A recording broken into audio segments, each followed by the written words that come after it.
So hello guys, welcome back to my channel knowledge of disease. और आज मैं आई हूँ एक ऐसे टॉपिक के साथ जो कि बहुत ज़्यादा इंपॉर्टेंट होता है हर लेडी के लिए, क्योंकि ये प्रॉब्लम जो होती है वो हर लेडी को होती है। ऐसी कोई भी लेडी नहीं है जिसको ये प्रॉब्लम ना होती हो। ठीक है, ये जो प्रॉब्लम है वो पीरियड से रिलेटेड है। तो आज का टॉपिक है हमारा डिस्मेनोरिया, जिसको कहा जाता है कि पीरियड के टाइम में पेन होता है। एक नॉर्मल लेडी को जब पीरियड आता है तो उसमें दर्द होता है, मतलब नीचे जो यूट्रस में होता है उसमें पेन होता है, जिसकी वजह से उसको बहुत ज़्यादा ही प्रॉब्लम होती है, जिसकी वजह से वो कुछ कर नहीं पाती, जिसकी वजह से वो कुछ अच्छा फील नहीं करती है। तो इसको हम लोग कहते हैं डिस्मेनोरिया।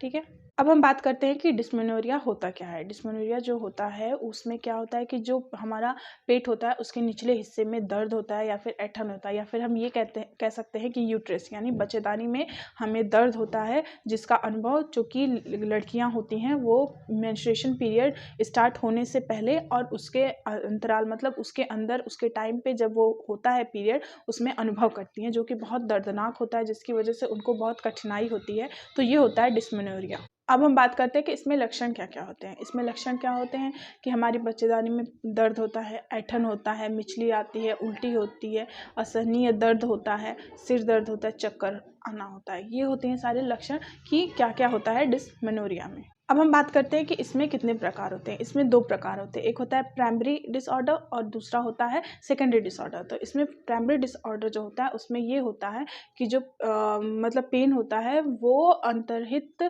गायनोकोलॉजिकल डिसऑर्डर से रिलेटेड नहीं होता है, ये सिर्फ पीरियड से संबंधित होता है, जिसमें कि हमें पेन होता है और ये सारी चीज़ें आती हैं। तो ये था आपका प्राइमरी डिसऑर्डर। अब हम बात करते हैं कि सेकेंडरी डिसऑर्डर क्या होता है, मतलब सेकेंडरी डिस्मेनोरिया क्या होता है। इसमें ये होता है कि रिप्रोडक्टिव ऑर्गन्स जो होते हैं जब डेवलप होने लगते हैं तो उसमें इन्फेक्शन होने लगता है, जैसे कि इंडोमेट्रियोसिस होता है, पेल्विक इन्फेक्शन होता है, ओवेरियन सिस्ट होता है, एबनॉर्मलिटीज़ होती हैं, फिजियोलॉजिकल फैक्टर्स होते हैं, और इसमें क्या कहते हैं कंजेनाइटल एबनॉर्मलिटीज़ भी होती हैं, जिसको हम लोग सेकेंडरी डिस्मेनोरिया कहते हैं।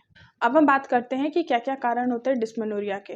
इसमें आता है प्रोस्टाग्लैंडिन हार्मोन, प्री मेंस्ट्रुएशनल सिंड्रोम और इंडोमेट्रियोसिस। तो ये कारण होते हैं डिस्मेनोरिया के। अब हम बात करते हैं कि इसमें जोखिम कारक क्या क्या होते हैं। इसमें 20 साल से कम उम्र जिसकी होती है उसमें भी प्रॉब्लम आता है। इसमें दर्दनाक पीरियड आता है, धूम्रपान आता है, और क्या कहते हैं कि इसमें इरेगुलर पीरियड मतलब अनियमित पीरियड होने से भी ये डिस्मेनोरिया का पेशेंट इंसान हो सकता है। तो ये होते हैं जोखिम कारक। अब हम बात करते हैं इसमें कि इसमें डायग्नोसिस कौन कौन से करवाने होते हैं। इसमें अल्ट्रासाउंड कराना रहता है, एमआरआई होता है, सीटी स्कैन होता है और लैप्रोस्कोपी होता है, जिससे हमें ये पता चल जाता है कि आपको डिस्मेनोरिया का प्रॉब्लम है, मतलब कि आपको पीरियड के टाइम में पेन होता है। क्योंकि जब पीरियड आता है या फिर महामारी स्टार्ट होती है किसी लड़की में, तो यूट्रस जो होता है वो कंस्ट्रिक्ट होता है, जिसकी वजह से जो ब्लड होता है वो बाहर निकलता है हमारे वेजाइना के वे से, जिसकी वजह से हम ये सारी चीज़ें अगर डायग्नोसिस करवाते हैं तो हमें पता चल जाता है कि आपको ये प्रॉब्लम हो रही है।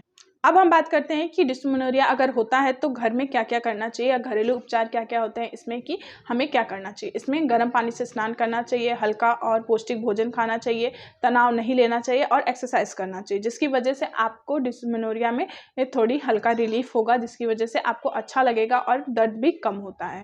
अब हम बात करते हैं कि डिस्मेनोरिया में हमें क्या खाना चाहिए। आपको पोषण आहार लेना चाहिए, पालक खाना चाहिए, सेब खाना चाहिए, संतरा लेना चाहिए, नारियल, केला और ये सारी चीज़ें खानी चाहिए, और नारियल का जूस भी लेना चाहिए, जिसकी वजह से आपको पोषण आहार मिलेगा, जिससे आपको डिस्मेनोरिया में थोड़ा सा रिलीफ फील होगा, जिसकी वजह से आपको अच्छा लगेगा। जितना भी खान पान आप अच्छा रखेंगे उतना आपको इस प्रॉब्लम से बहुत जल्दी छुटकारा मिलेगा, और जितना आप तेल मसाला ये सारी चीज़ों का यूज़ करेंगी उसकी वजह से आपको बहुत दिक्कत होगी।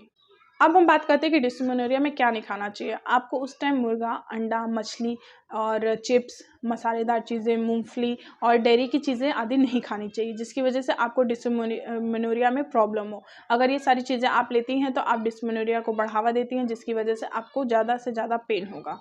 तो ये था डिस्मेनोरिया, जिसके बारे में आज हमने डिस्कस किया। जो कि सबसे बड़ी बात है कि जो महिला होती है उसको जब पीरियड होता है, जब उसको दर्द होता है, उसको तकलीफ़ होती है, तब वो महिला अपने आप को कंफर्टेबल नहीं समझ पाती है। फिर उसके बाद सारे वर्क होते हैं, सब कुछ होता है, फिर भी वो करती है, और इस जो बीमारी है या डिस्मेनोरिया है उस चीज़ से ये ग्रसित होने के बावजूद भी सारे वर्क को करती है।